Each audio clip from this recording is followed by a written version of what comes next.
హక్కుల సంఘం ప్రెసిడెంట్. నిన్న హైదరాబాద్ పోలీసులు 16 మంది చిన్నారులను రెస్క్యూ చేశారు. వాళ్ళు శిశు విక్రయాలు చేస్తున్న ముఠా నుంచి కొనుక్కున్న పేరెంట్స్ దగ్గర నుంచి ఈ శిశువులను రెస్క్యూ చేశారు. అయితే ఆ ముఠాను కూడా వాళ్ళు పట్టుకున్నారు. 50 మంది దాకా అరెస్ట్ అయ్యారు. ఇంకా ఉన్నారు అని చెప్పేసి ప్రభుత్వం అంటే పోలీసు యంత్రాంగం చెప్తుంది.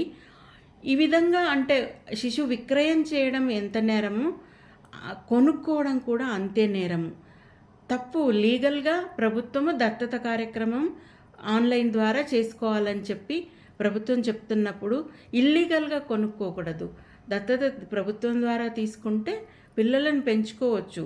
ఏవైనా లీగల్గా చేసుకోవడం చాలా కరెక్ట్ పని. అయితే ఈ చిన్నారులను వాళ్ళ సొంత తల్లిదండ్రులకు అప్పచెప్పాలని చెప్పి బాలల హక్కుల సంఘం కోరుతుంది.